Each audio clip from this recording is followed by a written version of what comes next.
الحمدللہ وکفا وسلام علی عبادہ الذین اصطفیٰ اما بعد فاعوذ باللہ من الشیطان الرجیم بسم اللہ الرحمن الرحیم وذکر فإن الذکریٰ تنفع المؤمنین۔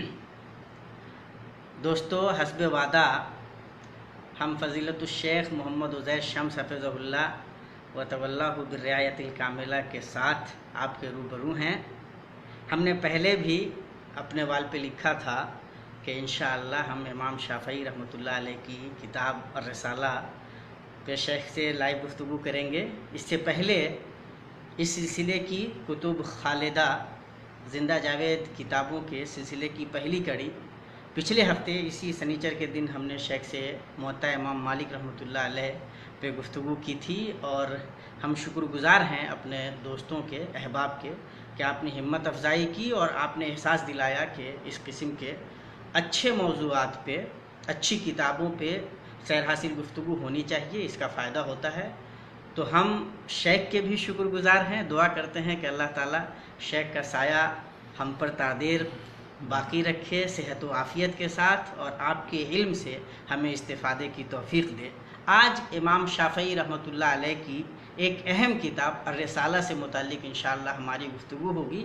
ہم میں سے ہر ایک آدمی امام شافعی رحمۃ اللہ علیہ سے واقف ہے۔ محمد بن ادریس الشافعی 150 ہجری میں جن کی ولادت ہے اور 204 ہجری میں جا کر جن کی وفات ہے، اور معلوم بات ہے بہت مشہور ائمہ اربعہ میں ایک ہیں، اور بلکہ امام ابو حنیفہ رحمۃ اللہ علیہ کے بعد جن کے سب سے زیادہ فالوور پائے جاتے ہیں امام شافعی رحمۃ اللہ علیہ وہ ہیں۔ اور ظاہر ہے کہ عالم اسلامی تاریخ کو جب بھی لکھا جائے اور امام شافعی کو منحا کیا جائے تو تاریخ مکمل نہیں ہو سکتی۔ ایک ایسی شخصیت جس نے کئی سارے علوم کی بنیاد رکھی ہے اور جو ایک بہرحال ایک مرکزی حیثیت رکھتے ہیں، ان کی لکھی ہوئی کتاب، اور جب ان کی وفات تیسری صدی کے شروع میں ہو جاتی ہے تو یہ سمجھا جا سکتا ہے کہ یہ کتنی اہم کتاب ہوگی اور کتنی قدیم کتاب ہو سکتی ہے۔ ہم شیخ کے شکر گزار ہیں کہ ایک اچھی اور اہم مرکزی کتاب پہ آپ نے گفتگو کرنے کا موقع دیا۔ تو شیخ، سب سے پہلے تو ہم آپ کو ویلکم کہتے ہیں، جزاکم اللہ خیر، بارک اللہ فیکم۔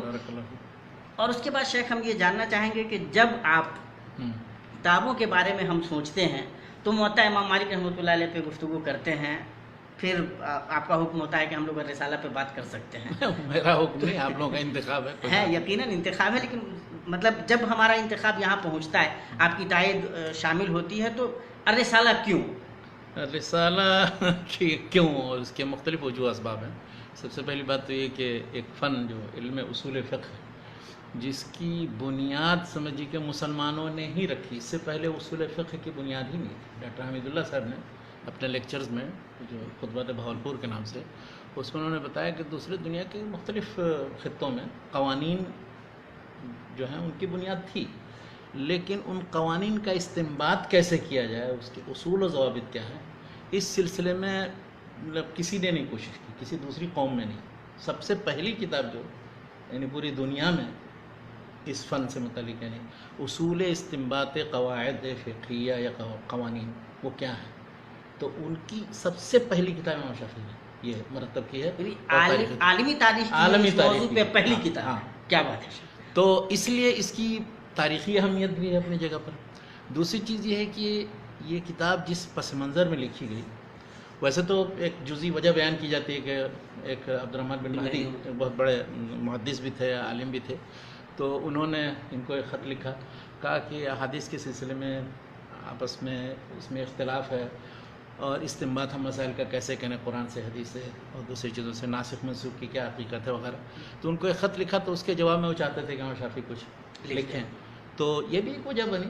اور یہ اس وقت اصل میں ان کے ساتھ ہوا یہ تھا کہ عبد الرحمن بن مہدی امام مالک سے حدیث موطا وغیرہ پڑھ کے وہ گئے بصرہ میں گئے، تو انہوں نے ان کے مسلک پر عمل کرنا شروع کر دیا صحیح حدیث کے مطابق۔ وہاں کے لوگوں کو حدیثیں معلوم نہیں تھی، مثلا یہ کہ انہوں نے پچھنا لگایا اور بغیر وضو کے نماز پڑھ لی۔ اب لوگوں نے بڑا نکیر، پہلے سے وضو تھے تو انہیں وضو نہیں ٹوٹا پچھنا لگانے سے۔ اب اس پر انہوں نے بہت نکیر کی لوگوں نے، انہوں نے سوچا کیا کریں، تو انہوں نے رجوع کیا امام شافعی۔ امام شافعی اتفاق سے اس وقت بغداد میں موجود تھے، ہاں، تو بصرہ سے انہوں نے خط لکھا کہ بھئی ان مسائل کے سلسلے میں ذرا آپ رہنمائی کریں، اور چنانچہ انہوں نے ایک خط لکھا. تو وہ خط ہے یعنی رسالہ جو انہوں نے حارث بن سریج النقال، نقال ان کا لقب اسی لیے پڑا کہ انہوں نے خط لے کے پہنچایا. ایک خط دینے کی وجہ سے نقال ہو گیا. ہاں بس وہ ان کا لقب ہی پڑ گیا حارث بن سریج النقال. تو بہرحال تو انہوں نے بغداد سے وہ وہاں بصرہ ان کو یہ خط پہنچا. ایک تو یہ جزئی واقعہ ہے، لیکن ایسا نہیں ہے کہ اس نے مہمیز کا کام کیا ہوگا ان کو آمادہ کرنے کے لیے، لیکن یہ کہ اصل میں امام شافعی نے یہ سوچا تھا کہ دو مکتب فکر واضح طور پر ہے دوسری صدی ہجری میں مسلمانوں کے یہاں. ایک مدرسہ یا مکتب فکر جو اہل الحدیث کا ہے، جو اہل مدینہ اور امام مالک اور جزیرۃ العرب اور مکہ مدینہ وغیرہ. دوسرا مکتب فکر جو ہے جہاں گئے تھے اور امام محمد بن حسن سے انہوں نے استفادہ کیا تھا، اور وہاں ان کے فقہ سے پورا گفتگو کی، مناظرہ ان سے کیا. تو دوسرا مکتب فکر وہ ہے. ان کا طریقہ استنباط الگ ہے، ان کا طریقہ استنباط الگ ہے، اور ان کے درمیان آپس میں اختلافات ہیں، لڑائیاں ہیں. تو ان کو دور کیسے کیا جائے؟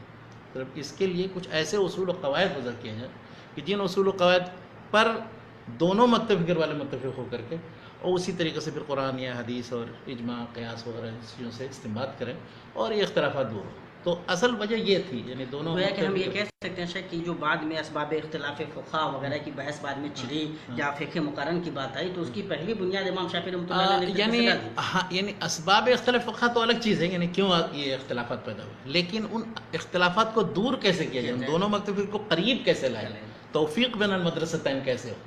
اور دوسری چیز یہ ہے کہ خود جو ادلہ ہیں جن سے استعمال میں اصول فقہ میں کیا ہے، چار چیزوں سے گفتگو ہوتی ہے. دلائل یعنی قرآن حدیث اجماع قیاس عمل اہل مدینہ وغیرہ وغیرہ.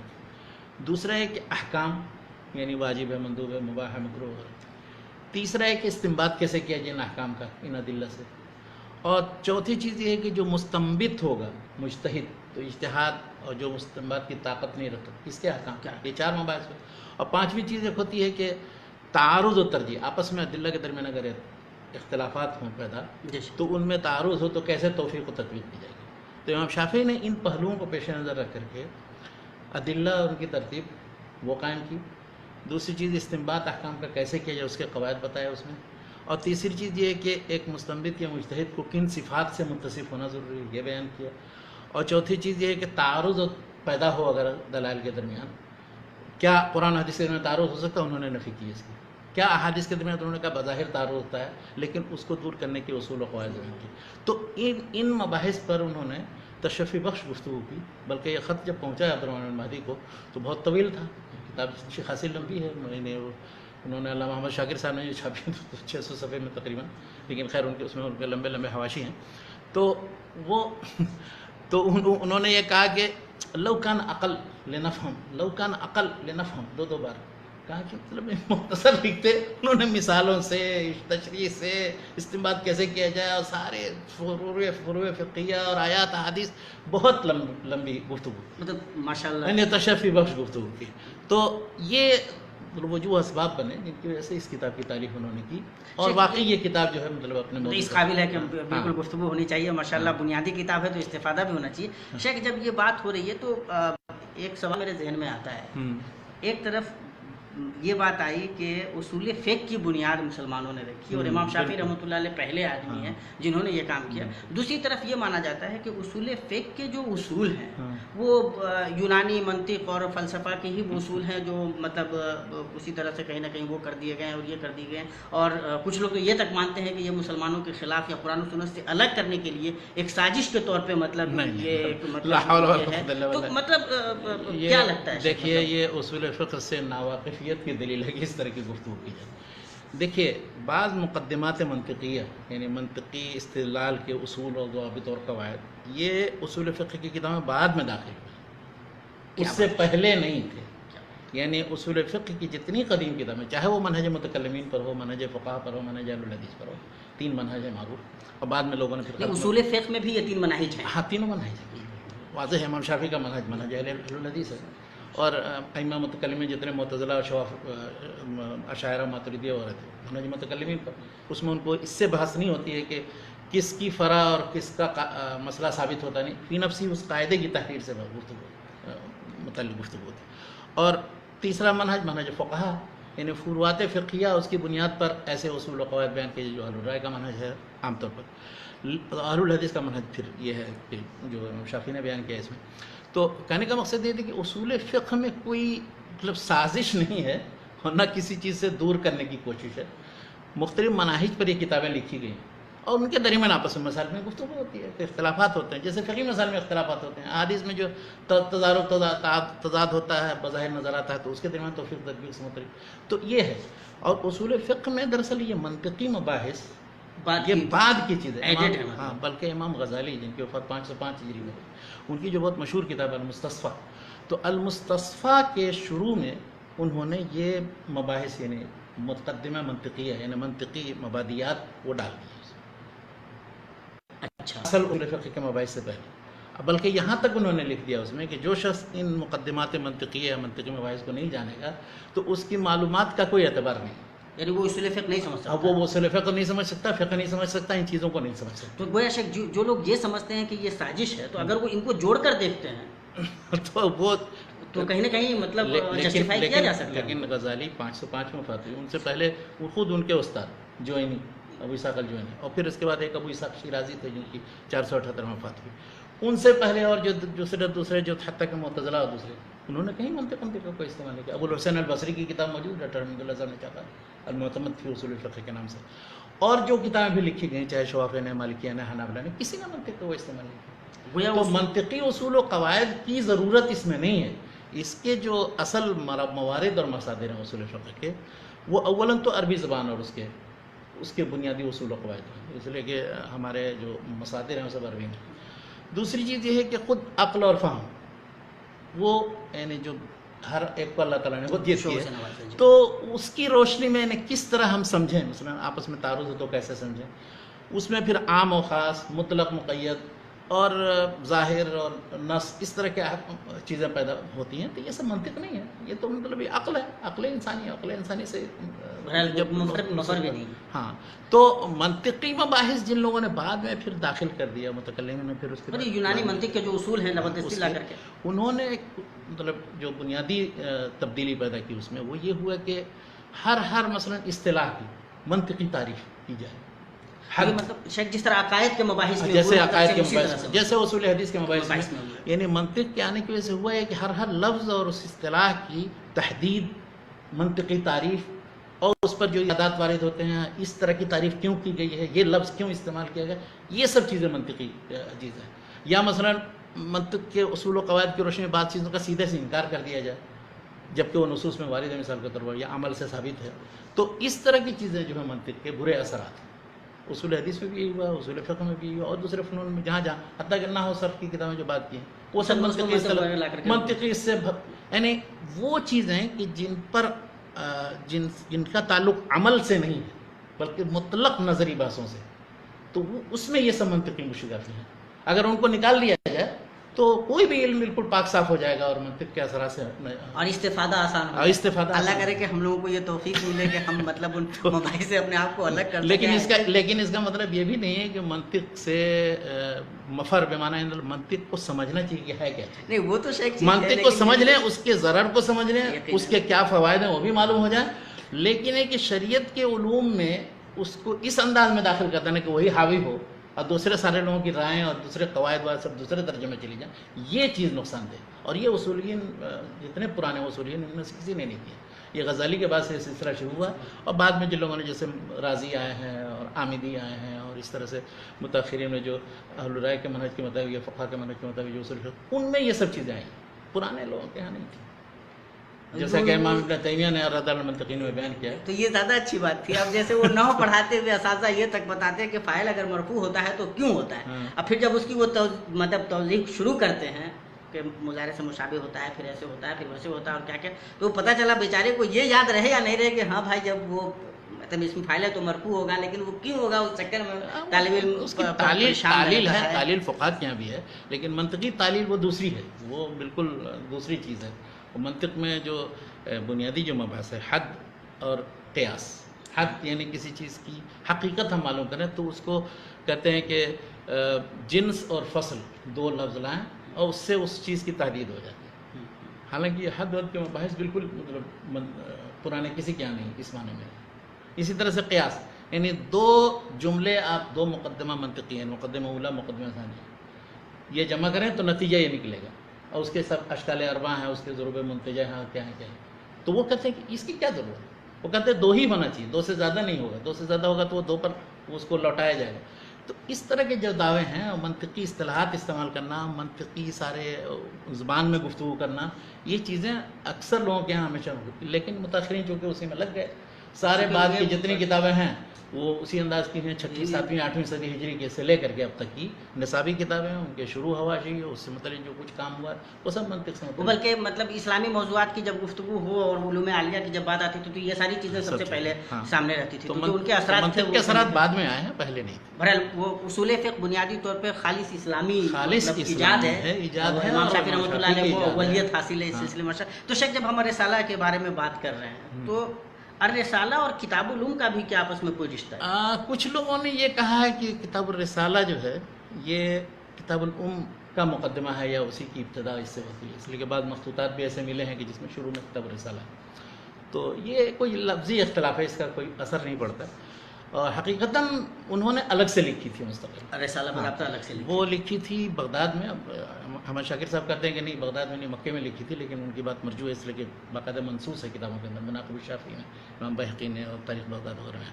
تو وہ لیکن پرانے جب بھیجا تھا عبد الرحمن مہدی کو تو اس وقت تقریباً انہوں نے 184 میں جب وہ بغداد میں پہلی بار گئے تھے اس وقت یہ لکھی تھی. لیکن پھر مصر جب گئے آخر عمر میں تو وہاں جا کر کے دوبارہ پھر لکھا اور املا کرایا ربیع بن سلیمان پر، سیم چیز کو دوبارہ انہی مباحث کو، انہی چیزوں کو. تو اس میں کافی اضافہ اور تبدیلی، اسی لیے کہتے ہیں رسالہ القدیمہ اور رسالہ الجدیدہ، یا رسالہ البغدادیہ، رسالہ المصریہ، یا الکتاب القدیم.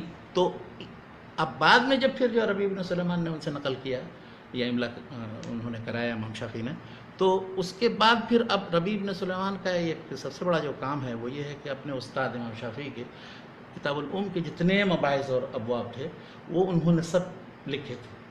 تو اب اس کے شروع میں بعض نسخوں کے اندر اس کو بھی ڈال دیا، بعض نسخوں میں وہ نہیں ہے. تو مخطوطات دونوں مستقل ایک تصنیف ہے جس کو مطلب، لیکن ہے مستقل ایک تصنیف، بعد میں چاہے وہ اس میں اس کا جز ہو گئی ہو چاہے نہ ہو. تو کیا کتاب العلوم اور الرسالہ کے مباحث یکساں ہیں؟ نہیں ایسا نہیں ہے. کتاب العلوم تو فقہی مباحث ہیں اس میں زیادہ تر، اگرچہ ان کا طریقہ استدلال اور استنباط ایک ہی ہے دونوں میں، اس لیے کہ الرسالہ بھی خالص اصولی مباحث کے لیے ہی نہیں وہ انہوں نے لکھا، بلکہ بہت سے فروعی مسائل اس میں ہیں، فقہی مسائل ہیں، بہت سے حدیثیں ہیں جن پر گفتگو ہے. آپ کو مثلا آپس میں جو باہم متعارض چیزیں ہیں ان سے متعلق گفتگو ہے، تفصیلات ہیں اس میں. تو آپ کو وہ مطلب کہ سیر کراتے ہیں کیسے ایک فقیہ کو ان نصوص کی روشنی میں اپنی عقل کو کام میں لاتے ہوئے استنباط کرنا چاہیے. یعنی وہ عملی ایک طرح سے تدریب ہے وہ کہ کیسے آپ فقیہ بنیں اور کیسے استنباط کریں، کیسے اجتہاد کریں. یہ ہے. تو کیا موضوعات ہیں اس کتاب میں؟ اس میں موضوعات تو بہت ہیں، اگرچہ سارے اصول فقہ کے مباحث نہیں ہیں جیسا میں نے بتایا تھا، لیکن اس کی جتنے اہم و بنیادی مباحث ہیں وہ سب ہیں. مثلا دلائل پر انہوں نے گفتگو کی، قرآن کی اہمیت، عربی حدیث وہ حجت ہے اس کی، بلکہ حجت سنہ، حجت خبر واحد پر سب سے زیادہ تفصیلی گفتگو اس کے اندر ہے. اس لیے کہ اس زمانے میں وہ انہوں نے محسوس کیا کہ جو اقلیت پسند تھے جیسے معتزلہ وغیرہ وہ اس کی حجت کے سلسلے میں ذرا شکوک شبہات پیدا کرتے تھے. تو حجت خبر واحد پر سب سے زیادہ تفصیلی گفتگو کی ہے. معتزلہ کرتے تھے یا اس زمانے میں بھی؟ جو اس زمانے میں معتزلہ، کچھ خوارج، کچھ اور نہیں اہل الرائے ہمیشہ خبر واحد کے قائل رہے ہیں. ایسا نہیں ہے کہ ہمیں ان کے امام محمد کی کتاب موجود ہے، امام یوسف وغیرہ کی کتاب موجود ہے، اس میں سارے ان آثار اور احادیث. جیسے ان کے یہاں عقائد میں مانتے ہیں کہ وہ عقائد کا مسئلہ دوسرا ہے. عقائد میں بعد یعنی معتزلہ سے شروع ہوتا ہے سلسلہ متکلمین کا، وہ معتزلہ سے پھر نکلے ہیں اشاعرہ اور ماتریدیہ، یعنی ان کے رد عمل میں ہیں اہل السنہ کی طرف سے تائید و دفاع کرنے کے لیے. لیکن انہوں نے ان سے بہت کچھ اثر لے کر کے وہی اصول و قواعد تقریباً رکھتے ہیں. مثلا خبر واحد کے سلسلے میں تشکیک کا رجحان جو ہے اشاعرہ ماتریدیہ دونوں کے ہیں. وہ کہتے ہیں عقائد میں خبر واحد سے کچھ اس طرح نہیں. یہ کیفیت امام محمد یا امام ابو یوسف رحمۃ اللہ علیہ کے یہاں نہیں. عقیدے کے مباحث میں اس طرح کی چیزیں وہ لاتے ہی نہیں. نہ عقیدہ کے مباحث ان کے یہاں ہیں موجود، ابو یوسف اور محمد کے یہاں کہیں تو آپ دیکھیے آثار ہیں، احادیث ہیں، سب کچھ اقوال صحابہ اور تابعین ہیں. کہیں یہ تشکیک نہیں ہے کہ نہیں یہ چونکہ خبر واحد ہے اس لیے اس پر عمل نہیں کیا. ایسا نہیں.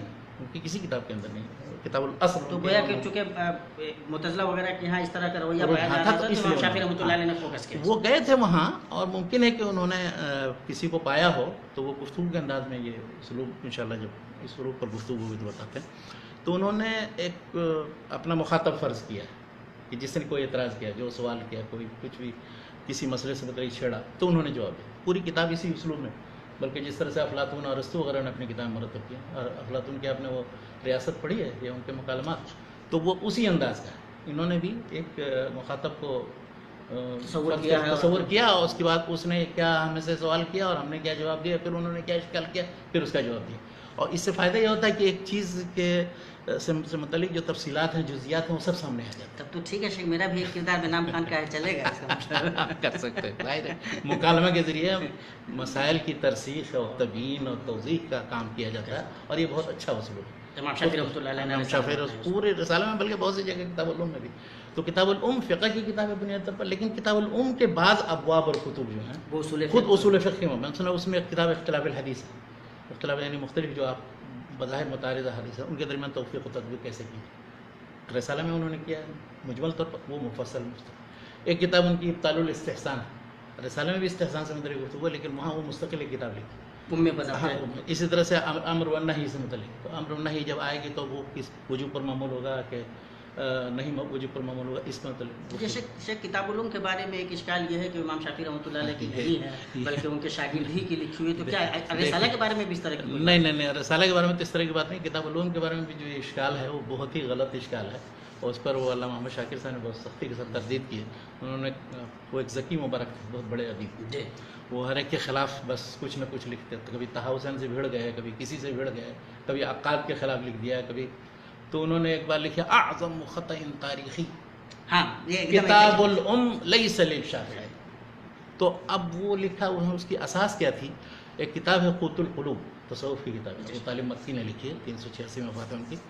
تو اس میں انہوں نے لکھا ہے کہ یہ کتاب جو امام شافعی کی، امام شافعی نے اصل نہیں مدون کی ہے، فلاں نے مدون کی ان کے شاگرد نے، اور وہ ان کی طرف منسوب کرتا ہے. اس پر احمد شاکر صاحب کو بڑا غصہ آیا، تو جو الرسالہ کے مقدمے انہوں نے لمبی گفتگو کہا کہ یہ چیز بات پر دلالت کرتی کہ مؤلف کو پتہ ہی نہیں ہے کہ ہمارے پرانے مؤلفین جو ہیں وہ علماء کس طرح سے ان کا طریقہ تصنیف کیا تھا، کس انداز میں لکھتے تھے. وہ سمجھتے ہیں کہ اس میں قال شافعی لکھا ہوا ہے، تو شافعی نے نہیں لکھا، بعد کے کسی آدمی نے لکھا. وہ جب کتاب کی روایت ہوتی ہے نا بالاسناد، تو جب روایت ہوتی ہے تو بعد میں ظاہر ہے شاگرد یا شاگرد کے شاگرد لوگ کہتے ہیں کہ قال شافعی، قال ابو عیسیٰ ترمذی کہیں گے، قال فلاں، قال ابو عبداللہ، قال ابو محمد ابن حزم.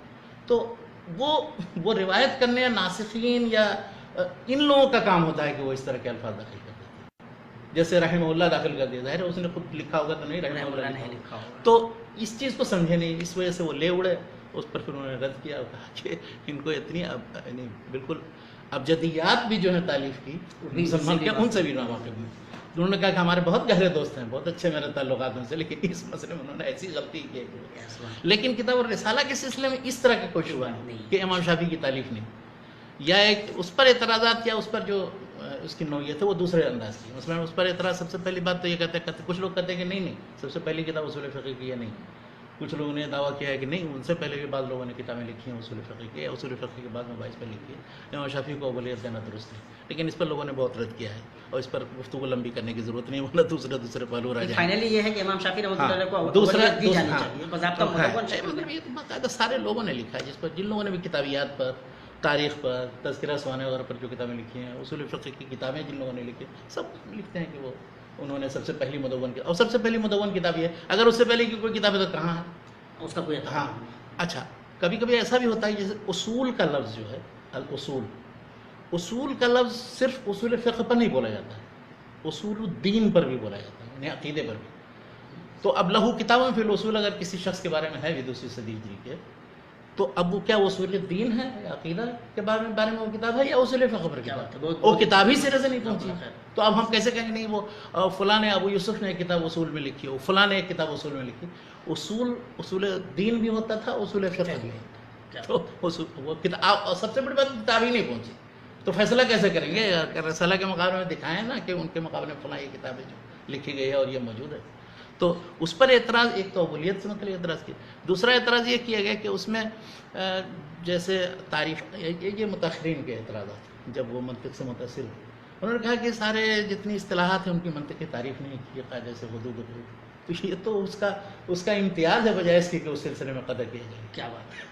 تو منطق کیا نہیں کی وجہ سے آپ لوگ اس سے متاثر ہونے کے نتیجے میں اب امام شافعی سے متعلق ان کے زمانے میں یہ سب علوم فنون کا نہ ترجمہ ہوا تھا، نہ پھیلے تھے، نہ اس کی اصلاً ضرورت ہے، نہ ضرورت ہے. بلکہ آپ لوگ بھی منطق کو چھوڑ کے امام شافعی رحمۃ اللہ علیہ تک پہنچنے کی کوشش کی تو شاید شریعت کے چشمے صافی سے بہتر استفادہ کیا. ہاں اس پر، اور مثلا کچھ لوگوں نے مثلا ان کے استدلال پر کچھ اور دوسرے موضوعات سے متعلق اختلاف کیا تھا، تو ہر فن میں ہوتا ہے. بعد کے جتنے مؤلفین ہیں انہوں نے یہ تو کسی امت کی زندگی کا مطلب ہے، اشاریہ بھی ہے. لیکن موجودہ دور میں کچھ لوگ ایسے ہیں وہ ایک عجیب غریب بات کرتے ہیں. کچھ جو ریشنلسٹ ہیں، عقلیت پسند ہیں، مغرب زدہ ہیں، اندھے مقلد ہیں، وہ اس میں مثلا ایک کتاب دیکھی میں نے، ایک ادونیس بہت بڑا شاعر بھی ہے، اور اس نے ایک کتاب لکھی الثابت والمتحول کے نام سے. تو اس میں اس نے لکھا، اس نے اس کی اہمیت بتائی، شافعی نے یہ کیا، لیکن اہمیت بتا کر کے اس کتاب کا کس کو یعنی ایک بنیادی طور پر مطلب امام شافعی کو مجرم قرار دے دیا اس سلسلے میں کہ ان کی اسی کتاب کا نتیجہ ہے کہ تحرر فکری مسلمانوں کیا نہیں آیا. اور اس وقت سے لے کر کے آج تک لوگ ان قیود اور ان قواعد اور ان حدود اور قیود و ضوابط کے اندر مقید ہو گئے، اور عقل کو آزادی نہیں ملی غور و فکر کرنے کی، نصوص سے آزادی کے ساتھ استنباط نہیں کیا جیسے کہ آزادی وہ چاہتے ہیں. تو یہ ادونیس کی کتاب ثابت اور متحول، یعنی ایک ثابت چیز ہے اور ایک جو تبدیل ہونے والی. تو اس کو ایسی چیز کو ثابت انہوں نے کر دیا ان قواعد کو، جبکہ یہ چیزیں ثابت نہیں، یہ سب تبدیل ہونے والی چیزیں تھیں. اصل نص ثابت ہے اور باقی دوسری چیزیں سب متحول ہیں.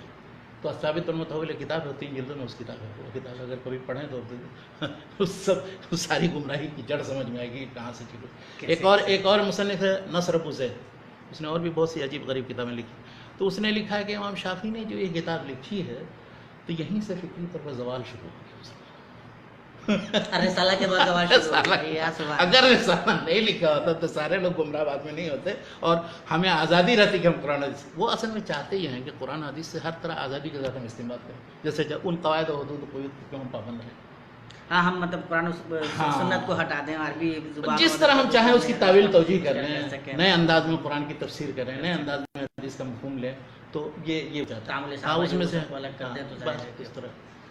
تو امام شافعی رحمۃ اللہ علیہ کے رسالہ پہ ہماری گفتگو جاری ہے. شیخ، ان تمام چیزوں کو سامنے رکھتے ہوئے کتاب کی کیا اہمیت، اس کی بنیادی خصوصیات کیا؟ اس کی دیکھیے خصوصیات پر لمبی گفتگو ہو سکتی ہے، لیکن مختصر میں آپ کو چند چیزیں بتاؤں. سب سے پہلی چیز تو یہ کہ انہوں نے اس کتاب کے اندر اختصار کے ساتھ وہ اہم باتیں بیان کی ہیں کہ جو عملاً کسی فقیہ کے لیے ضروری ہے. کیا بات؟ سب سے پہلے اختصار کو پسند ہے. دوسری چیز یہ ہے کہ جو اسلوب انہوں نے اختیار کیا ہے وہ اسلوب حوار کا ہے، گفتگو کا ہے. تو گفتگو کے اسلوب ہونے کی وجہ سے وہ پڑھنے والے کو اچھی طرح سمجھ میں آ سکتا ہے. اچھا، تیسری چیز یہ کی ہے کہ انہوں نے ایسے مسائل سرے سے چھیڑے ہی نہیں ہیں کہ جن کا کوئی عملی فائدہ نہیں ہے، یعنی جس پر عمل کا دار و مدار نہیں.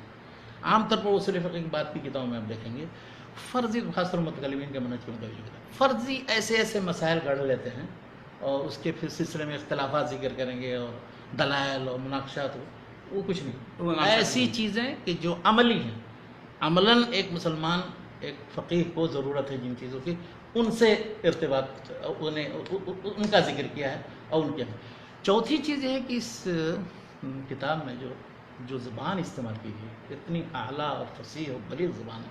خود امام شافعی بہت بڑے ادیب تھے، ان کو تو حجت مانا جاتا ہے، ان کی زبان ہی حجت مانی جاتی ہے. تو جتنے فصیح و بلیغ انداز میں انہوں نے لکھا ہے تو مطلب علامہ محمد شاکر تو کہتے ہیں کہ یہ تو ادب و لغت کی بھی کتاب ہے یہ. اور کہتے ہیں کہ قرآن حدیث کے بعد کسی کا ایسا نمونہ نہیں ملے گا اسلامی علوم فنون کو جن لوگوں نے لکھا جس انداز میں امام شافعی نے لکھا. اتنی معیاری. ہاں، تو اس لیے اس کا انتخاب کچھ ثانوی کے درجے میں اور دوسرے ہر طالب علم کو پڑھانا چاہیے، یعنی ان منتخب ترین کتابوں میں سے اور ان نصوص میں سے ہو جو ادب کی بہتر تعبیر. کیا بات ہے. چوتھی چیز یہ ہے، 4 چیزیں بیان کی، 5ویں چیز یہ ہے کہ وہ امام شافعی تو شاعر بھی ہیں نا. شاعر ان کی طرف شعر تو بہت منسوب کیا جاتا ہے لیکن سب صحیح نہیں ہے. ایک مجاہد بہجت ایک ہیں، انہوں نے ان کا دیوان مرتب کیا ہے، اس میں سارے شعر کون سا ثابت ہے کون سا نہیں ثابت ہے، کون ان کی طرف منسوب ہے کون غلط ہے. تو ان کا ایڈیشن جو دیوان مولانا شافعی کا مجاہد بہجت صاحب، ہاں ان کا انہوں نے اردنی ہیں، وہ رہتے تھے ملیشیا میں. تو بہرحال یہ یعنی رسالہ کے جو خصوصیات ہیں تو ان میں پھر یہ ہے کہ اس میں جو گفتگو کی ہے وہ اہل السنہ کے درمیان جو لوگ ہیں، جو اہل الرائے یا اہل الحدیث ہیں، انہی کے درمیان جو اختلافات ہیں ان کو حل کرنے کی کوشش ہے. اہل بدع کو وہ شامل نہیں کرتے، مطلب جو بالکل ہی خوارج ہیں، مثلا شیعہ ہیں، معتزلہ ہیں، ان لوگوں کا نہ نام لیا ہے نہ کہیں ذکر کیا ہے، بالکل پاک و صاف ہے.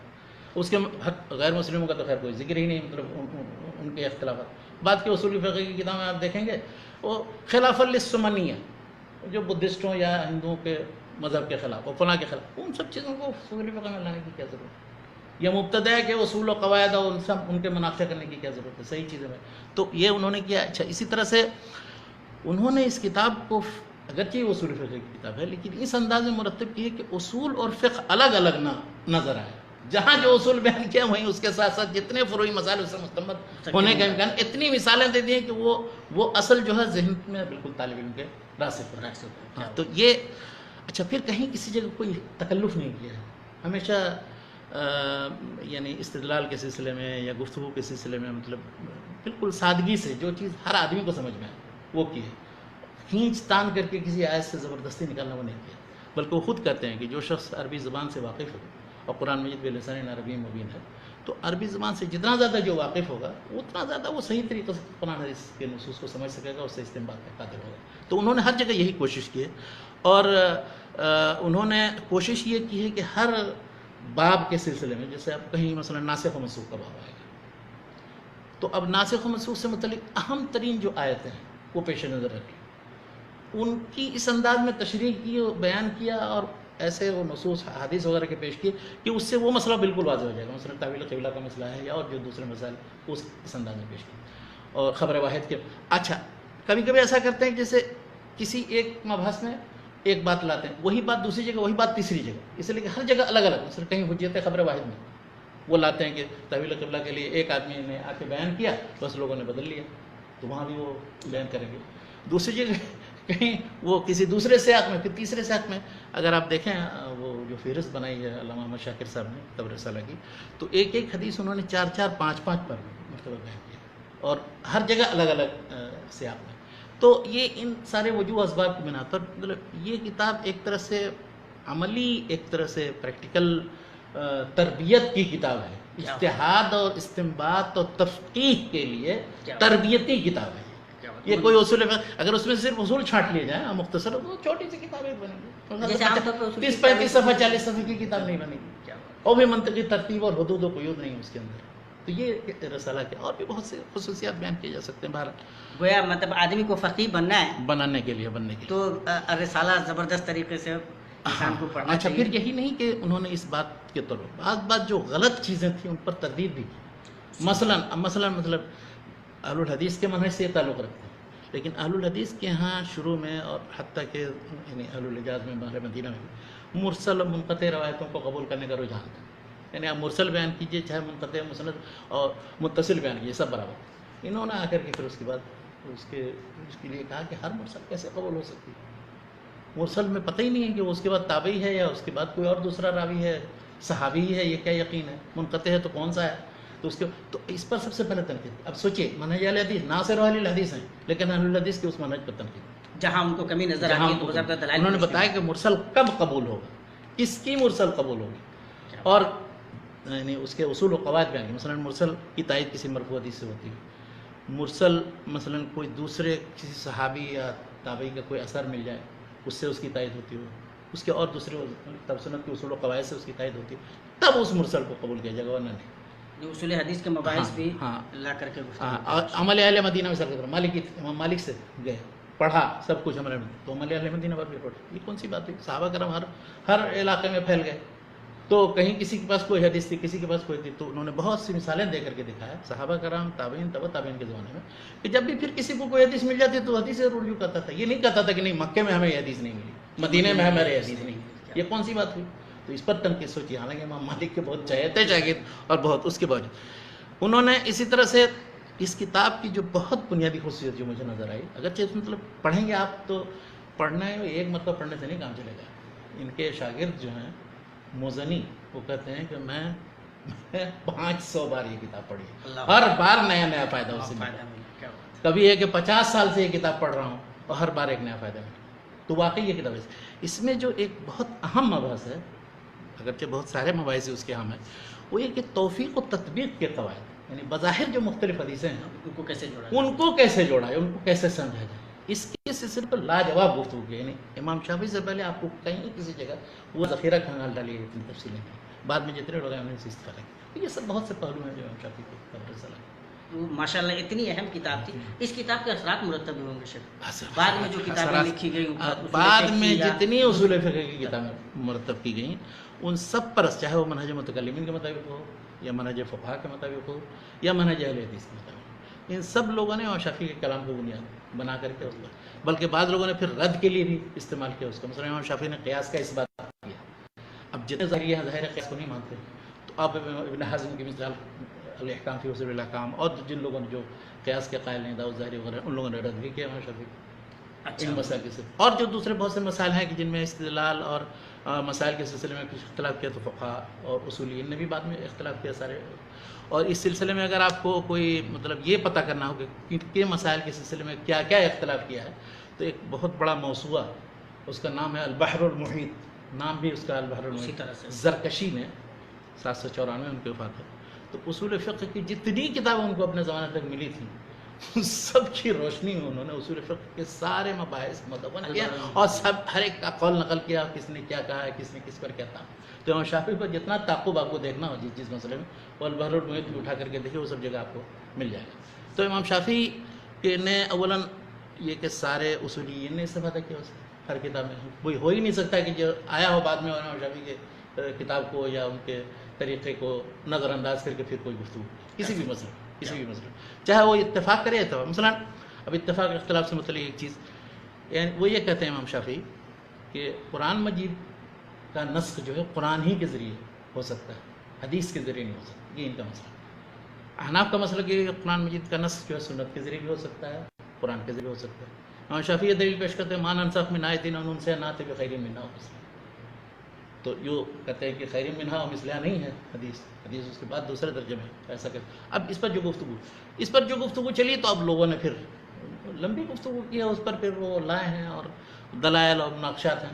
تو یعنی چھیڑا سب سے پہلے انہوں نے ہے, بعد میں اس پر بنیاد لوگوں نے اس کی. تو امام شافعی رحمۃ اللہ علیہ جیسے جو مسئلہ بیان کیا, تو اس میں تو اہل الحدیث کا بھی جو مسئلہ, اہل الحدیث کا بھی منہج وہ وہی ہے جو اس سلسلے میں اختلاف ہے. اہل الحدیث میں توسع ہے, ان کے ہاں کوئی اتنا تشدد نہیں کہ امام شافعی نے جو کچھ کر دیا اسی کو ہم مانیں گے اور اسی کو قبول کریں گے. امام شافعی سے بہت اختلاف کرتے ہیں بہت سے مسائل. نہیں, اس معاملے میں تو ہمارا اختلاف اس مسئلے میں ہاں امام اہل الحدیث جو عموماً ہیں وہ کہتے ہیں کہ نہیں حدیث سے جائز ہے, لیکن حدیث میں پھر شرط لگاتے ہیں کہ ایسی حدیث ہیں جو صاف صریح صحیح اور بلکہ مشہور کے درجے کی حدیث ہیں, ان کے ذریعے عام کوئی غریب اور شاذ اس طرح کی حدیث. اچھا, دوسرا مسئلہ میں اختلاف کی ایک مثال دیتا ہوں. امام شافعی رحمۃ اللہ علیہ کہتے ہیں کہ قروء جو ہیں یا اقراء وہ اطہار ہیں, طہر. اس پر لمبی گفتگو کی ہے. انہوں نے لغت کی روشنی میں, عربی زبان کی روشنی میں, اسلوب کی روشنی میں گفتگو کی ہے کہ قروء سے مراد حیض ہے یا طہر. تو یہ کہتے ہیں طہر ہے, لیکن احناف کہتے ہیں کہ حیض مراد ہے, اور الحدیث راجع قرار دیتے ہیں کہ حیض ہی مراد ہے. تو ایسا نہیں کہ اہل الحدیث ہمیشہ جو ہے امام شافعی کی تائید کرتے ہیں اور احناف کی مخالفت کرتے ہیں, بلکہ جو چیز دلیل کے مطابق جس کو نظر, اور یہی امانت داری کا تقاضا ہے. اگر کوئی شخص امانت داری کے ساتھ دلیل کے مطابق گفتگو نہیں کرتا, اس کا مطلب وہ چھپاتا ہے حق کو, نہیں قبول کرتا ہے حق. اللہ ہمیں قبول کرنے کی تو شک. تو ظاہر ہے کہ اس کتاب کے اتنے اثرات مرتب ہوئے, کتاب کی خدمت بھی, اس کے شروع بھی اتفاق سے اس کی بہت سے شروع 8-9 شروعوں کا ذکر ملتا ہے. شروع کا ابو بکر سیرفی کی شرح بہت مشہور ہے. ابو محمد جوینی جو امام الحرمین کے والد تھے ان کی شرح کا ذکر ملتا ہے. اس کے اقتباسات بھی البحر المحیط میں زرکشی کے. لیکن یہ ہے کہ یہ جتنی 9 شروع ہیں, 8-9 شروع, علامہ محمد شاکر نے 5 شرح کا ذکر کیا اور 4-5 شروعوں کا ذکر ملتا ہے. تو 9 شرحیں تقریباً کی دستیاب جو جن کا ذکر ملتا ہے, لیکن ایک بھی موجود نہیں. جب موجود ہے ان میں سے ایک بھی موجود نہیں شرح. ہاں, علامہ محمد شاکر صاحب نے جو ایڈیشن شائع کیا ہے, جس پر انشاءاللہ گفتگو آئے گی, تو اس میں انہوں نے جو مسائل کی شرح کی ہے, حدیث کی شرح کی ہے, مسائل پر گفتگو, وہ شرح باقی رہ گئی. اس لیے کہ شرح و تحقیق دونوں ہے, صرف تحقیق کا نص نہیں ہے. وہ پوری کتاب دراصل لکھا بھی انہوں نے شرح و تحقیق، شرح و تعلیق. ورنہ وہ چھوٹی سی کتاب 50 صفحے کی تو اس کو اتنا تشریح کرنے کی ضرورت نہیں ہوتی اگر وہ شرح نہیں کرتے. دوبارہ یہ شرح بہت اچھی ہے. اور ابھی ایک ایڈیشن چھپا ہے، انشاءاللہ ایڈیشن جب پر جو گفتگو ہوتی ہے تو ہم لوگ اس پہ آ ہی جاتے ہیں نا، جب جو شرح نہیں ہیں اور وہ لے شرح بالکل نہیں ہے اور پہنچی ہی نہیں شرح تو لکھی گئی تھی، موجود نہیں ہے، ہم تک نہیں پہنچ پائے، ہم حاصل نہیں کر سکے. موجود نہیں. تو یہ جو الرسالہ اس کی کتنے مطلب کئی بار کہاں تھے، اولاً تو مطلب اس کے مخطوطات تقریباً 9-10 نسخے ہیں، لیکن جس زمانے میں علامہ احمد شاکر صاحب نے اس کتاب کو ایڈٹ کیا ہے، جس کے بعد اس کتاب کی شہرت ہوئی اور پورے عالم اسلام میں پھیلا، 1940 میں وہ ایڈیشن انہوں نے شائع کیا. 3 سال محنت کر کے انہوں نے کام کیا. تو ان کو اس وقت صرف 2 نسخے ملے تھے. ایک نسخہ جو وہ کہتے ہیں کہ ربیع ابن سلیمان کے ہاتھ کا لکھا، وہ اور بلکہ یہ بھی دعویٰ کرتے ہیں کہ امام شافعی کی زندگی میں لکھا ان کو ملا. ہاں وہ نسخہ، اور جس میں اس کے آخر میں لکھا ہوا کہ 265 میں انہوں نے اجازت دی ہے اس کی نقل کرنے کی. تو وہ یہ کہتے ہیں کہ یہ ربیع بن سلیمان کے ہاتھ کا لکھا ہوا نسخہ ہے، بہت قدیم ہے، اور 204 سے پہلے کا لکھا ہوا امام شافعی کے زمانے کا، لیکن اتنے دنوں تک وہ اپنے پاس رکھے رہے، یہاں تک کہ 265 میں انہوں نے، جیسا کہ کتاب کے آخر میں ہے، اجازت دی لوگوں کو نقل کرنے کی. نسخہ اتنا محبوب تھا ان کے نزدیک، نکلنے نہیں دیا. تو وہ نسخہ ہے، اس کے شروع میں آخر میں 10 12 15 ورق میں سماعات، قراءات، اجازت، بہت معروف و متداول. لیکن کچھ لوگوں نے شک کیا ہے کہ کیا یہ بخط ربیع ہے بھی کہ نہیں. یہ تو ہے کہ اس پر خط ہے ربیع کا، لیکن نسخہ بخط ربیع ہے کہ نہیں، اس کے بارے میں کچھ لوگوں نے شک کیا. تو بہرحال یہ ایک الگ اختلافی مسئلہ ہے، اور اس سلسلے میں جب تک کہ ماہرین جو رائے نہ دیں اس وقت، ان لوگوں نے بھی بعد میں پھر شائع کیا ہے، تو وہ بس علامہ احمد شاکر کی رائے نقل کر لیتے ہیں کہ وہ. تو ایک تو علامہ احمد شاکر صاحب نے علمی دنیا احمد شاکر رحمۃ اللہ علیہ کی بات کو تسلیم بات کرتی کو عموماً تسلیم کرتے ہیں، لیکن کچھ لوگوں نے اختلاف بھی کیا دلائل کے اور شکوک و شبہات کی بنیاد پر. تو 1940 میں وہ ایڈیشن چھپا. اس کے بعد دوسرا ایڈیشن جو چھپا ہے، جو بہت معروف مدعا کتاب الام پوری چھپی ہے، اس کے ساتھ ہے وہ رفعت فوزی عبد المطلب کا ایڈیشن ہے، وہ دارالوفا مصر میں، اس میں چھپا. انہوں نے یہ کیا، ان کے نسخے میں فرق یہ ہے کہ احمد شاکر صاحب نے لمبی تخریجیں کی تھیں اور 2 نسخوں پر اعتماد کیا تھا، اور اس کے علاوہ پھر وہ سارے 3 مطبوعہ نسخے ان کے فروغ دیتے ہیں. انہوں نے یہ کیا کہ 2 نسخے اور انہوں نے استعمال کیے، ملے ان کو، ترکی کا ایک نسخہ اور ایک نسخہ محمودیہ مدینہ کا، اور اس کی بنیاد پر اس کو ایڈٹ کیا. اور علامہ احمد شاکر صاحب نے یہ کیا تھا کہ وہ سارے یعنی سمجھیے کہ پیراگراف وغیرہ کی ترقیم کر دی تھی شروع سے آخر تک، پتہ نہیں کئی سو تک پہنچ کے کئی ہزار. وہ یعنی صرف پیراگراف، بڑے بڑے پیراگراف کی نہیں، بلکہ گفتگو ہو رہی ہے یا کچھ ہے، ایک مسئلہ بھی چل رہا ہے، تو اس میں بس وہ نمبر لگایا. وہ نمبر اتنا زیادہ لگا دیا ہے کہ وہ صرف عبارت میں ایک کی تقطیع ہو گئی ہے. انہوں نے یہ کیا کہ وہ سب نمبر حاضر کر کے پھر سے ضروری خدمت بھی کی ہے. بہرحال ان کا ایڈیشن اچھا ہے، پڑھنے کے لیے بہتر ہے، جو بعد میں چھپا کتاب العلوم کے ساتھ 275-250 صفحے میں تقریباً. تیسرا ایک ایڈیشن ایک کبارہ صاحب ہیں، انہوں نے دارالنفائس سے چھپا ہے. تو اس میں انہوں نے پھر وہ مختلف لوگوں کے حالات اور پتہ نہیں کیا لمبا انہوں نے کر دیا ہے، اس کی اتنی ضرورت نہیں تھی، لیکن بہرحال انہوں نے اس ایڈیشن کو چھپا ہے. اور بھی کچھ آخر میں ایک ایڈیشن ابھی علی بن محمد بن منیس ایک صاحب ہیں، دار ابن جوزی سے ایک ایڈیشن چھپا ہے 1438 میں، 2 سال پہلے. اس میں انہوں نے 3-4 نسخے اور استعمال کیے ہیں، لیکن یہ ہے کہ اتنے لمبے لمبے حواشی، متأخر نے جو کچھ لکھا ہے اصول کے مباحث کے سلسلے میں، وہ سب حاشی میں ڈال دیا جن کی ضرورت نہیں. اس کتاب اور زیادہ ضخیم، تو کتاب اور زیادہ ضخیم، 1 جلد میں مقدمہ لکھ دیا ہے، 2 جلد میں وہ اتنی لمبے حواشی جن کی کوئی ضرورت نہیں. تو کتاب پڑھنے کے لیے اگر پڑھنا چاہیں تو علامہ احمد شاکر کے ایڈیشن میں یا رفعت فوزی عبد المطلب صاحب کے ایڈیشن وہ پڑھیں بغیر حواشی کے، اس کو پہلے پڑھتے چلے جائیں کہ امام شافعی کسی باب میں کیا کہہ رہے ہیں، وہ حواشی نہ دیکھیں، حواشی نہ دیکھیں، حواشی ضروری طور پر دیکھیں. اور اس کے بعد پھر اگر آپ کو کسی مسئلے کی تفصیل مطلوب ہے تو پھر اس حواشی وغیرہ اگر دیکھنا چاہتے ہیں تو دیکھ لیں. لیکن پہلے اگر صرف خالص جو امام شافعی رحمۃ اللہ علیہ کی رسالہ ہے، اس رسالہ کو پڑھنے کی کوشش کریں. تو وہ یہ 4 ایڈیشن معروف و متداول ہیں، اور ان میں سب سے معروف تو وہی علامہ احمد شاکر والا ایڈیشن ہے. لیکن یہ جو ابھی رفعت فوزی والا ایڈیشن ہے وہ بھی اچھا ہے، پڑھنے کے لیے بہت مناسب. اور اس کتاب کا پھر ترجمہ بھی ہوا. اچھا، ترجمہ بھی ہوا ہے، ہاں، کیا بات ہے. سب سے پہلے ایک تھے مجید خدوری، انہوں نے اس کتاب کا انگلش میں ترجمہ کیا، مجید خدوری صاحب. ہاں 1960 میں. اس کے مقدمے میں بھی انہوں نے یہ شک ظاہر کیا کہ یہ ربیع کے خط کا ہے نہیں، لیکن ربیع کا خط اس پر ہے، لیکن پوری کتاب ربیع کے ہاتھ کی لکھی ہوئی نہیں. ورنہ وہ 265 میں وہ اجازت دیتے ہیں، کیا مانا ہے اس کا؟ اگر وہ امام شافعی کے زمانے میں وہ کتاب لکھی تھی تو اتنے دنوں تک کیوں غائب رکھا؟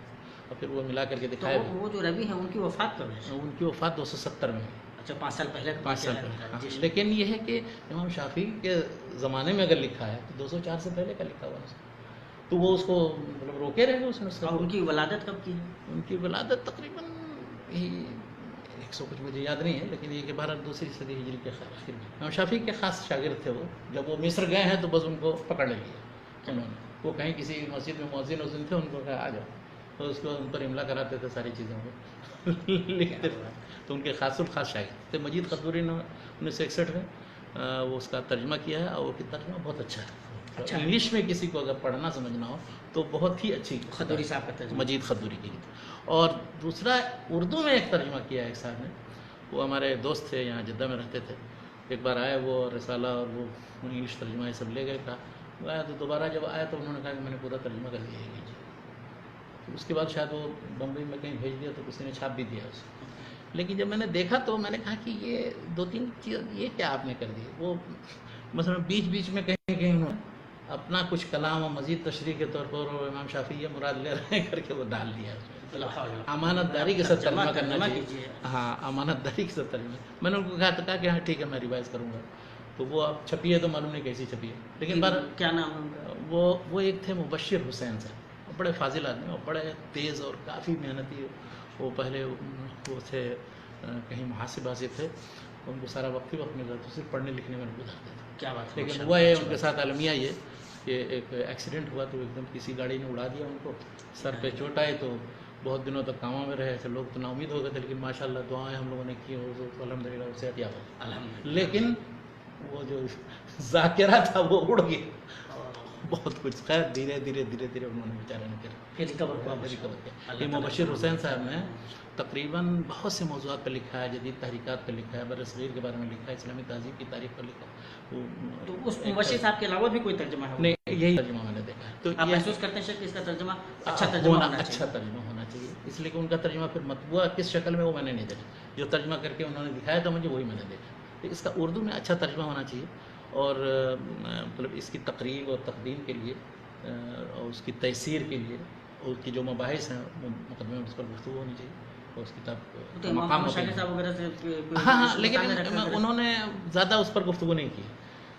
یہ جو ایک علی بن ونیس صاحب ہیں انہوں نے اس پر گفتگو، لیکن اس میں تکرار اور بہت زیادہ ہے، ہر لب اور حاصل جو ہے کلام کا وہ لینا چاہیے، اور گفتگو مقدمے میں کچھ وضاحت کرنے کے بعد ترجمہ ایک بہتر ترجمے کی ضرورت ہے، بہتر ترجمے کی ضرورت ہے، لیکن وہی اس کے بہتر ترجمہ کرنے کے لیے عربی زبان اور ادب پر بہترین کمانڈ ہونا چاہیے، اردو وہ بہترین طریقے سے لکھنے اور اس میں ترجمہ کرنے کا تجربہ رکھتا ہے، اور جیسے لوگ اگر ترجمہ کریں تو ٹھیک ہے، ورنہ پتہ نہیں اور کوئی دوسرا کرے گا تو کیسا کر دے گا، اور بلکہ وہ انگلش والا وہ سامنے رکھ لیں تو اس سے اور سمجھنے میں بہت آسانی ہو جائے گی۔ بہت سی چیزوں کو جن لوگوں سمجھنے کو میں انگریزی بھی آتی ہے اور اردو عربی سے بھی شغف ہے تو ظاہر ایک اچھا کام ہے، اس کتاب کی بھی خدمت ہوگی اور بہتر استفادہ انشاءاللہ عام ہو سکے گا، بلکہ شاید جو اولین کتابیں ہیں اس سے جتنا زیادہ لوگوں کی قربت بڑھے، استفادہ ہو، اتنی زیادہ صحیح چیزیں ملیں گی۔ بالکل، بلکہ وہ یعنی غیر اختلافی چیزیں ہیں، ایسی ہیں کہ وہ سب کے ائمہ ہیں، یعنی امام محمد کی کوئی چیز مل جائے جو امام حنیفہ رحمۃ اللہ علیہ کے شاگرد ہیں، جیسے کتاب الاصل ہے یا اس طرح سے امام شافعی کی مل جائے، امام مالک کی کوئی مل جائے تو سب کے ائمہ ہیں، امام بن حنبل کی کوئی چیز مل جائے، امام بخاری ہیں، یہ سب کوئی اختلافی ہے کہ یہ فلاں ایک گروپ کے ہیں اور فلاں گروپ کے ہیں، بلکہ افسوس تو یہ ہے کہ جو ان ائمہ کی تقلید کا دعویٰ کرتے ہیں وہ اپنے ائمہ کی چیزیں ہی نہیں پڑھتے۔ شوافی کو دیکھیے، فقہ شافعی میں کتاب العلوم کوئی پڑھنے والا نہیں ملے گا، وہ ملیں گے نووی کی کتاب اور رافعی کی کتاب، ان کی جو مختصرات ہیں اس کی جو شروع ہے وہ سب پڑھیں گے۔ روضۃ الطالبین دیکھیے گا پڑھ رہے ہیں، اور منہج الطالبین ایک چھوٹا سا ایک متن ہے وہ پڑھتے ہیں، اس کے شروع حواشی اس پر جو منہج الطلاب کے نام سے زکریا انصاری نے لکھے ہوئے، اصل ائمہ کو بول رہے۔ اسی طرح سے امام ابو حنیفہ رحمۃ اللہ کتاب الاصل بھی مکمل طور پر چھپ چکی ہے، ترکی میں ایک فاضل آدمی نے تیار کیا ہے، لیکن وہ سب معتمد نہیں ہے، ان کے نزدیک معتمد وہ جو در مختار ہے، کنز الدقائق ہے، جن کی عبارتیں ہی سمجھ میں نہیں آ سکتی بغیر شرح کے، تو ان سب کی شرح کی ضرورت پڑی، شرح بھی کافی نہیں، بس پھر حاشیہ لکھنے کی ضرورت پڑی، تو یہ سب کتابیں پڑھائی جائیں ان ائمہ اور ان کی طرف، تو بلکہ اگر کہیے نہیں ہم لوگ پاس ابھی اتنی عقل اور سمجھ نہیں ہے کہ ائمہ کی کتابیں پڑھیں، جیسے قرآن و حدیث نہیں پڑھتے ویسے اپنے ائمہ کی کتابیں بھی نہیں پڑھتے۔ یہ تو افسوسناک ہے. ہمیں کوشش یہ کرنی چاہیے کہ قرآن و حدیث سے بھی استفادہ کریں, اور جو ائمہ ہے بلکہ ائمہ کے بار جتنے ہم اور جتنا اوپر چڑھتے جائیے. سب سے زیادہ علم صحابہ کرام کے پاس, ان کا علم پورا موجود ہے منقول. پھر صحابہ تابعین کے اجتہادات وہ سب منقول, تبع تابعین کی چیزیں, پھر ائمہ کی چیزیں, ائمہ کے تلامذہ کی چیزیں. تو میں تو سمجھتا ہوں جیسا کہ سسگن نے, ڈاکٹر فواد سسگن مرحوم جنہوں نے تاریخ الفراسل عربی لکھی, انہوں نے کہا یہ جو گولڈن ایج ہے ہمارا فکری اعتبار سے, علمی اعتبار سے ترقی کا, ہر فن میں ترقی کا, تو وہ 5ویں صدی ہجری تک بلکہ اس کے وسط تک ختم ہو جاتا ہے. 430 ہجری انہوں نے متعین کیا, 430 تو بس اس کے بعد تو مطلب اسی کی شرح ہے, اختصار ہے, نظم ہے, اسی پر حاشیہ نگاری ہے, یہ کچھ کیا بات. تو کم سے کم 430 سے پہلے کی چیزوں پہ زیادہ فوکس ہے. 5ویں صدی کے وسط تک کی چیزیں یہ فکری طور پر اساسی چیزیں ہیں. اس کے بعد سب اسی پر بنیاد ہے. بات ہر فن میں, نحو لے لیجیے, لغت لے لیجیے, ادب لے لیجیے, اور فقہ لے لیجیے, حدیث ہے, تفسیر ہے, جو بھی سب اساسی چیزیں. تو وہ ہم انشاءاللہ جتنی کتاب منتخب کریں گے وہ وہی 5ویں صدی ہجری سے پہلے تک کی چیزیں انشاءاللہ, اور ان پہ گفتگو کریں گے. تو آج کی جو گفتگو ہماری وہ الرسالہ پہ ماشاءاللہ چل رہی ہے. شیخ, اس کتاب سے استفادہ ایک تو یہ ہے کہ مطلب کچھ باتیں ماشاءاللہ سامنے آئیں, لیکن کوئی طالب علم باضابطہ طریقے سے استفادہ کرنا چاہے, ہاں تو کیا کریں؟ آپ کیا مشورہ دیکھیے, اس کو مشورہ تو پہلے یہ دیں گے کہ یعنی فصیح عربی زبان, وہ بھی ائمہ کی زبان جو ہے, امام شافعی رحمۃ اللہ نے جس اسلوب میں لکھا ہے, اس اسلوب میں پڑھنے اور سمجھنے کی پہلے اپنے اندر صلاحیت پیدا کریں. یعنی جب تک یہ صلاحیت نہیں پیدا ہوگی تو امام احمد بن حنبل کی کتابیں, بعض امام شافعی کی, امام ابو حنیفہ رحمۃ اللہ علیہ وغیرہ کے تلامذہ کی ہوئی جو چیزیں ہیں, یہ کیا لکھا ہے, سمجھ ہی بھی نہیں آئیں گی. کہیں گے اس میں تو نحوی غلطی کر دی ہے, اس میں یہ کر دیا, یہ کر دیا. تو پہلے ان اسالیب سے واقفیت کی ضرورت ہے. تو اس کے لیے کیا طریقہ؟ اس کے لیے یہ ہے کہ عربی زبان اور اس کے جتنے بڑے اچھے جو رائٹر ہیں, ادیب ہیں, شاعر ہیں, اور مختلف زمانوں میں جو نثر رہی ہے 3ری 4تھی صدی ہجری تک کی, ان کے نمونے زیادہ زیادہ پڑھیں, تب جا کر کے آپ امام شافعی کے اس اسلوب کو سمجھ سکتے ہیں, یا علماء جرح و تعدیل کے اقوال سمجھ سکتے ہیں, یا فقہا کے اقوال سمجھ سکتے ہیں, محدثین کے جرح و تعدیل کے اقوال سمجھ سکتے ہیں. یعنی بغیر اس کے نہیں سمجھ سکتے. وہ تو کوئی کہیں جائیے تو وہ کسی قول کا کچھ سے کچھ مطلب نکال لیں گے بغیر اس کے. ظاہر ہے کہ اگر تو یہ تو سب سے پہلے تو عربی زبان میں مہارت ہونی چاہیے, اصل کتاب سے اگر لطف اٹھانا ہے تو. لیکن ایسے لوگوں کے لیے کہ جو ابھی اتنی صلاحیت نہیں رکھتے ہیں, تو بہرحال ترجمہ کے سارے لینا چاہیے. لیکن اب ترجمہ بہت امین ترجمہ, امانت دار, صحیح, مطابق اتفاق سے اب تک اردو میں نہیں ہے, میں نے جہاں تک دیکھا ہے. تو اردو میں اس کا صحیح اچھا ترجمہ ہونا چاہیے, اور اس کے علاوہ جو دوسری بہت سی کتابیں ان کا بھی ترجمہ ہونا چاہیے. تو ترجمہ بہت بڑا وسیلہ و ذریعہ ہے. تیسری چیز یہ ہے کہ اس فن سے متعلق یعنی ایک تاریخ, اس کے ارتقاء سے متعلق کس نوعیت کی کون کون سی کتابیں لکھی گئی, کس منہج کے مطابق, اس کا ایک اجمالی خاکہ آپ کسی بھی مکتب فکر سے وابستہ. لیکن جب اس فن کی کوئی کتاب آپ پڑھیں گے تو اس فن میں اس کتاب اور اس مؤلف کا کیا مقام ہے, وہ تاریخی ترتیب میں کہاں آتے ہیں, اور ان سے مختلف دوسرے مناہج کون کون سے ہیں, ان پر جو کتابیں لکھی ہیں. اگر اس سے متعلق مجھے اجازت دیں تو میں مختصر امام شافعی نے جو کتاب لکھی پہلے, اس کے بعد جو کتابیں لکھی گئی تو میں نے بتایا کہ کچھ تو متکلمین کے منہج کے مطابق, جن میں معتزلہ ہیں اور اشاعرہ ہیں, تو ان میں 2-3 کتابیں جو بہت اساسی اہمیت ہے. ایک تو المعتمد فی اصول الدین ابو الحسن بصری کی, جو معتزلی تھے, اور اس کتاب کو شائع کیا ہے ڈاکٹر حمید اللہ صاحب المعد الفرنسی نے شائع کیا. دوسری جوینی کی البرہان فی اصول الفقہ, اور تیسری المستصفیٰ غزالی کی. یہ 3 کتابیں جو ہیں متکلمین کی منہج کے مطابق بہت ہی اہم و بنیادی ہیں. انہیں تینوں سے اختصار کر کے 2 کتابیں المحصول رازی کی اور الاحکام عامدی کی, الاحکام فی اصول الفقہ. تو یہ ہوئی متکلمین. اب آئیے اہل الرائے یا فقہا کے منہج کے مطابق, تو اس میں 4 کتابیں بنیادی ہیں. جساس کی کتاب ہے الفصول فی الاصول کے نام سے چھپی ہے, کویت میں چھپ گئی اور بھی چھپتی رہی ہے. دوسری ابو زید الدبوسی کی کتاب تقویم الادلہ, اور تیسری ایک کتاب ہے اصول السرخسی, اور چوتھی ایک کتاب ہے اصول کیا ہے بزدوی, تو میں نے ذکر کر دیا. اور بزدوی کے علاوہ ایک اور ہیں, بہرحال چوتھے ایک مصنف ہیں جن کی کتاب کی سارے لوگوں نے بعد میں تلخیص کی ہے. تو ہاں بزدوی ہیں, ایک ابو زید دبوسی ہیں, دوسرے بزدوی ہیں, تیسرے سرخسی ہیں, چوتھے جساس. یہ 4 کتابیں اصول اور امہات کا درجہ ہے. انہیں کتابوں سے مختصر کر کے وہ ایک کتاب جو ہم پڑھتے ہیں, جو جس کو کیا اس کو اصول المنتخب اقسی کسی وہ جو شرح جس کا نام حسامی ہے، تو حسامی اسی بزدوی کی کتاب کا اختصار ہے، اور بزدوی کی کتاب کی بھی شرح لوگوں نے لکھی ہے۔ پھر بعد میں جو اصول شاکی ہیں اور المنار ہے اصول فقہ کی نصفی کی، اس کی شرح نور الانوار جو ہم پڑھتے ہیں، تو یہ ہوئی ان کے لیے۔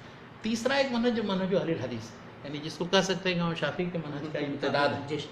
تو امام شافعی کے منہج کے امتداد کے مطابق 3-4 کتابیں بہت اہم کتابیں ہیں، جس میں سارے صحابہ تابعین تبع تابعین سے اس سلسلے میں جتنے اقوال ہے، اس کے بعد پھر جو استنباطات اور اصول اقوال، تو اس میں خطیب بغدادی کی کتاب الفقیہ والمتفقہ ہے، دوسری کتاب المدخل الی السنن الکبریٰ بیہقی کی، ہاں وہ اب 2 جلدوں میں مکمل چھپ چکی، پہلے ناقص چھپی۔ تیسری ایک کتاب ہے ابن عبد البر کی جامع بیان العلم و فضلہ، کتاب تو علم کے تعلق سے، لیکن بہت سے ابواب اس میں اصول فقہ اور اس کے مباحث، جامع بیان العلم و فضلہ۔ تو یہ 3 کتابیں، اور ایک اہم کتاب کا اضافہ اور کر لیجیے، قواطع الادلہ۔ قواطع الادلہ یہ ہے ابو المظفر السمعانی، 489 میں وفات ہوئی تھی۔ تو انہوں نے کیا کیا ہے کہ اہل الحدیث کی دفاع میں، اور تقویم الادلہ جو ابو زید دبوسی کی ہے، اہل الرائے میں سے تھے، ان کی کتاب پر رد ہے، ان کے مسائل کا مناقشہ۔ تو یہ 4 کتابیں جو ہیں اہل الحدیث میں۔ بعد میں پھر اس منہج کا احیاء جن لوگوں نے کیا، اس میں امام ابن تیمیہ آتے ہیں، ان کی کتابوں میں بہت سے اصولی مباحث ہیں، اور امام ابن قیم ہیں جن کی عالم الموقعین اور دوسری کتابوں میں مباحث۔ اور اس سے متعلق یہ سارا کچھ ملخص دیکھنا ہو کہ اہل الحدیث کے منہج کے مطابق اصول فقہ کیا چیز ہے، اور مختلف مناہج سے اس کا موازنہ مقارنہ، تو ایک کتاب بہت اچھی سی ہے، معالم اصول الفقہ عند اہل السنت والجماعہ، کیا بات ہے، وہ ہے محمد بن حسین جیزانی ہے، جامعہ اسلامیہ مدینہ میں استاد، ان کی کتاب۔ تو اگر وہ کتاب، ہاں اس میں انہوں نے آخر میں فہرستیں بنائی ہیں امام ابن تیمیہ کے، ہاں کون کون سے اصولی مباحث ہیں، کہاں کہاں کس کس کتابیں ہیں، ابن قیم کے یہاں، ابن تیمیہ کے یہاں، فلاں کے یہاں فلاں، یعنی بہت بہترین کتاب ہے۔ اس کو اگر پڑھیں تو اس سے کیا ہوگا، اگر یہ سارے منہج کی کتابیں آپ پڑھیں گے تو بجائے اسی کے کہ تعصب اور تنگ نظری پیدا ہو، توسع پیدا ہوگا۔ ان سب مسائل پر کتنے بڑا ذخیرہ ہمارے پاس موجود ہے، اور لیکن ہمارے یہاں افسوس یہ ہے کہ جو جس مکتب فکر سے وابستہ ہے اسے بالکل سرے منہ انحراف نہیں کرنا چاہتا، اور نہ ادھر ادھر کہیں تاک جھانک کرتا ہے۔ بلکہ استفادے کی راہ تو ہمیشہ کھلی رکھنی چاہیے، اس سے وسعت بھی آتی ہے، علمی وقار انسان کا بلند ہوتا ہے۔ اور سچی بات یہ ہے، جیسے شیخ اشارہ بھی کر رہے ہیں، کہ واقعتاً جو بصیرت انسان کو حاصل ہوتی ہے، پھر یہ بھی سمجھ میں آتا ہے کہ فکر و نظر کے اختلافات ہو سکتے ہیں، سوچنے سمجھنے کے زاویے مختلف ہو سکتے ہیں، اور مجھے نہیں لگتا ہے کہ کوئی بھی زندہ سماج وہ اس فکر و نظر کا دروازہ بند کر کے زندہ رہ سکتا ہے۔ اس لیے گفتگو شروع ہوئی تھی کہ اصول فقہ سے کی سازش ہے اور کیا، اور یہاں دیکھیے ختم ہو رہی ہے، ساری چیزوں کو آپ پڑھی ہوگی۔ بالکل بالکل، تو اور یہ غلط ہے، ہمیں پہلے سے دور کریں کہ اصول فقہ کوئی سازش ہے، اصول فقہ پڑھنے کا کیا فائدہ ہے۔ اصول فقہ جو نہیں پڑھتا ہے اس کا مطلب ہے کہ وہ جاننا ہی نہیں چاہتا ہے قرآن حدیث سے مستنبط کیسے کریں مسائل۔ وہ یاد تو کرنا چاہتا ہے ساری حدیثوں کو، قرآن حفظ بھی ہے، اور افسوس یہ ہے کہ قرآن مجید سمجھ کر پڑھنے کی چیزیں کوئی سمجھ کر کے اللہ ماشاء اللہ بہت کم لوگ پڑھتے ہیں۔ تو اللہ تعالیٰ ہمیں توفیق دے کہ آمین آمین آمین، بارک اللہ ان سب چیزوں کو سمجھ کر کے، جو ہمارے متقدم علماء خاص طور پر ائمہ نے جو چیزیں تیار کر کے دی ہیں ان کی قدر کریں، اس کی اہمیت محسوس کریں، ان کی تقریب کرنے کی کوشش کریں، لوگوں کو بتائیں اور اس کی طرف لانے کی کوشش کریں، تاکہ ہمارے اختلافات آپس کے تنگ نظریاں جو ہیں دوریاں دور ہوں، تنگ نظری ختم ہو، وسعت آئے، اور خود ہماری نگاہوں میں بصارت کے ساتھ ساتھ بصیرت کا بھی واقعی حصہ انشاءاللہ اللہ تعالیٰ کی طرف سے ودیت ہو جائے۔ تو ہم شکر گزار ہیں شیخ کے، وقت بھی چونکہ ہمارا ہو رہا ہے، اور کتاب سے متعلق جو بنیادی گفتگو ہونی چاہیے تھی، ہمیں امید ہے کہ انشاءاللہ وہ گفتگو بھی ماشاءاللہ ہو گئی ہے۔ ہم ایک مرتبہ پھر شیخ کے شکر گزار ہیں، اللہ تعالیٰ سے دعا کرتے ہیں کہ اللہ تعالیٰ شیخ کو اس کا بہتر بدلہ دے، جزاکم اللہ خیر، اور آپ سے وعدہ کرتے ہیں کہ انشاءاللہ آئندہ ہفتے ہم پھر شیخ کو زحمت دیں گے، اور ایک پھر کسی مرکزی بنیادی کتاب کو لے کر شیخ کے ساتھ حاضر ہوں گے۔ تب تک آپ سے گزارش یہ ہوگی کہ جن لوگوں کو بھی عربی آتی ہے ڈائریکٹ استفادہ کر سکتے ہیں، الرسالہ ضرور حاصل کر کے پڑھیں، نیٹ پہ موجود ہے۔ احمد شاکر صاحب کا جو نسخہ ہے وہ ماشاءاللہ آپ صرف الرسالہ لامام الشافعی لکھیں، احمد شاکر اگر ساتھ میں لکھ دیتے ہیں تو اور اچھی بات ہے، کہیں نہ کہیں سے ڈاؤن لوڈ کا آپشن مل جائے گا، آسانی سے کتاب ڈاؤن لوڈ ہو جائے گی، انشاءاللہ آپ استفادہ کر سکتے ہیں۔ اور خاص طور سے جن لوگوں کو امام شافعی رحمۃ اللہ علیہ سے محبت ہے، اس علم سے محبت ہے، ان کے لیے ایک اضافہ یہ ہے کہ امام شافعی رحمۃ اللہ علیہ زبان و بیان کے اعتبار سے بھی حجت ہیں، بلکہ ہم جتنا قریب ہوں گے ان کے اسلوب سے، اس کا مطلب یہ ہوگا کہ ہم اصل عربی زبان سے اتنے زیادہ قریب ہوتے چلے جا رہے ہیں، اور یہ ایک بہت اچھی چیز ہوگی۔ بعد کے دور میں خاص طور سے ادب کو لے کر کے یا زبان کو لے کر کے جس طرح کے لوگوں کو ہم لوگ پڑھتے رہے ہیں وہ کہیں نہ کہیں ہم اصل سے دور ہیں، تو اگر ہم امام شافعی رحمۃ اللہ علیہ کی اس کتاب کو اس حیثیت سے بھی دیکھیں تو بہت اچھی بات ہوگی، بلکہ ان کی تمام کتابوں کو اور ماشاءاللہ موجود ہے تو حاصل کر کے انشاءاللہ پڑھیں. اور جن لوگوں کو انگریزی آتی ہے کتاب سے استفادہ کرنا چاہتے ہیں تو جیسے شیخ نے اشارہ کیا مجید خدوئی صاحب کی ان کا ترجمہ پلرموں سے ماشاءاللہ چھپی ہے وہ تو وہ ضرور دیکھیں. اور جو لوگ کر سکتے ہیں تو اردو میں انشاءاللہ کوشش کریں کہ ایک اچھا لیکن آپ اس میں تنصیب کر لیں یعنی کہ 10 آدمی نہ ترجمہ کرنا شروع. کوئی بات نہیں ہے 10 بھی ہو جائے تو آپ 10 جگہوں سے چھپ جائے تو انشاءاللہ 10 طرح کے مشورہ دیجیے کہ کون کرے گا. ہاں انشاءاللہ. لیکن بہرحال ایک کوشش تو سامنے آوے, اچھی کتاب ہے انشاءاللہ, ترجمہ ہونا چاہیے. اور گزارش یہ ہے کہ جس طرح ہم استفادہ کر رہے ہیں کوشش کریں کہ یہ استفادہ عام ہو. شاید کی اتنی اچھی باتیں علمی نہایت کیا ہے بس یہ ہم اس لیے بیان کر دیتے ہیں اس طرح کی چیز تاکہ یہ جو تنگ نظری ہے اور اختلافات ہیں اور آپس میں جو مطلب بعض گناہوں کے بارے میں غلط فہمیاں ہیں, بعض شخصیتوں کے بارے میں وہ دور ہو. مقصد یہی ہوتا ہے میرا. کچھ یہ ایک ظاہر ہے کہ یہ طالب علم کو طالب علم رہنا چاہیے, نہیں کہ بس کسی کا دشمن اور کسی کا وہ ہو جائے. بالکل نہیں ہونا چاہیے. اور وسعت بھی ہونی چاہیے, مطالعے کا ذوق بھی بڑھنا چاہیے. کتابوں پہ ہم اس لیے بھی گفتگو کر رہے ہیں کہ یہ جو سلسلہ ہے علم کا آگے بڑھے, ہماری نسل, نئی نسل, ہم لوگوں کی جو نسل ہے, ہم طالب علموں کی نسل, یہ زیادہ سے زیادہ سیکھ سکے اور بزرگوں سے استفادہ کر سکے جو اساتین ہیں, جو اصل ہیں. اور بعد میں سب کے سب فروع ہیں, فروع کو چھوڑ کر کے ہم اصل تک انشاءاللہ پہنچ سکیں. تو اس ویڈیو کو زیادہ سے زیادہ عام کریں, لوگوں تک پہنچائیں, انشاءاللہ شیئر کریں, ڈاؤن لوڈ کر کے لوگوں کو دکھائیں, طلبہ کو دکھائیں, اساتذہ اور جو علوم فنون سے جن کا رشتہ ہے ان تک پہنچانے کی کوشش کریں. وجزاکم اللہ خیرہ, وبارک اللہ فیکم, والسلام علیکم.